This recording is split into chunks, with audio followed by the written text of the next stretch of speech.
নির্বাচন কমিশন যেটা সিদ্ধান্ত নিয়েছেন যে প্রতিটা বুথ, প্রতিটা অক্সিলারি বুথ সেখানে দুটো করে ক্যামেরা বসানো হবে, একটা ভেতরে, বুথের ভেতরে, একটা হচ্ছে বুথের বাইরে। বুথের বাইরে যে ক্যামেরা থাকবে সেটা যে লাইন আছে সেই লাইনটা দেখবে কীরকম কোনো অসুবিধা হচ্ছে কিনা, কোনো রকম গণ্ডগোল হচ্ছে কিনা ইত্যাদি, তার উপর নজর দেওয়া হবে। বুথের ভেতরে যে ক্যামেরা থাকবে সেটা বুথের ভেতরে পোলিং এজেন্ট, পোলিং স্টাফ এবং ভোটিং কম্পার্টমেন্টের বাইরে থেকে ছবিটা তুলবে। কোনো রকমভাবে ইভিএমের কোনো ছবি ওঠার কোনো সম্ভাবনাই নেই, এমনভাবে ক্যামেরা সেটিং করা হচ্ছে।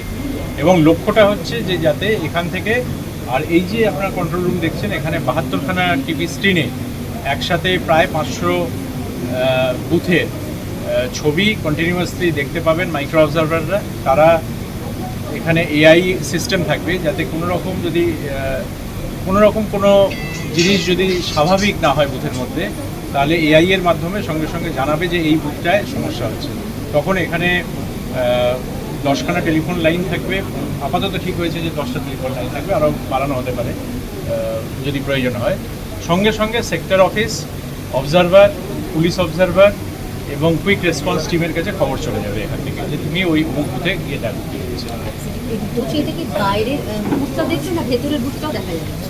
বাইরের প্রতিটা স্ক্রিনে আপনারা দেখছেন এই দুটো করে ক্যামেরা, তো ভেতরের ক্যামেরা বাইরের ক্যামেরা একসাথে দেখা যাবে। স্যার, এর আগে আমরা দেখেছি ইভেন শহর কলকাতায় এরকম গাড়ি দেখেছি যাদের মাথায় একটা ক্যামেরা বসানো হয়েছে। তো একটা অভিযোগ উঠে আসছে, রাজনৈতিক দলের পক্ষ থেকে বলা হচ্ছে শুধুমাত্র তাদের উপরে নজরদারি করার জন্য করা হচ্ছে। এই পক্ষপাত দুষ্টমূলক আচরণ নিয়ে কি বলবেন?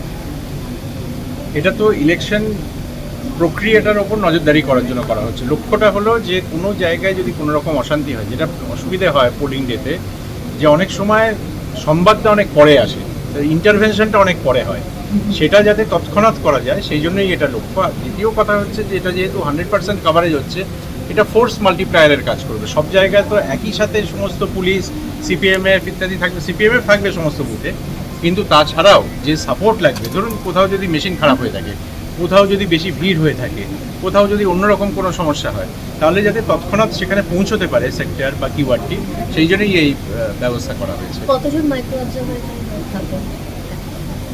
এই সেন্ট্রাল কন্ট্রোল রুমে ধরুন 72টা যে স্ক্রিন থাকবে, 72 প্লাস 18টা স্ক্রিন থাকবে শুধু এফএসটি এবং এসএসটির জন্য, স্ট্যাটিক সার্ভেলেন্স টিম এবং যেটা মুভিং যে সার্ভেলেন্স টিম, সেটা মানে ফ্লাইং সার্ভেলেন্স টিম, তো সেটার জন্য 18টা স্ক্রিন থাকবে।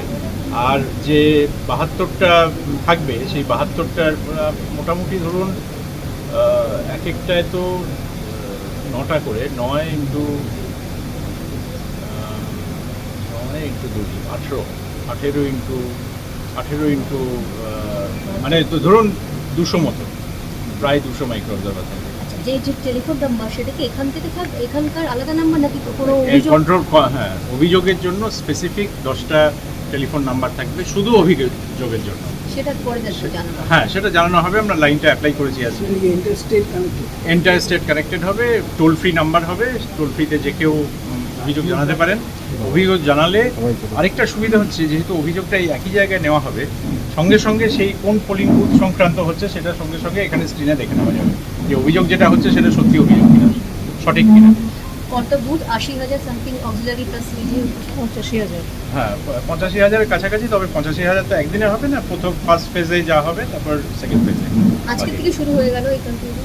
না, আজকে থেকে আমরা এফএসটি এসএসটিটা আমরা শুরু করে দিয়েছি, বুথটা তো শুরু হবে P- মাসে। Thank you.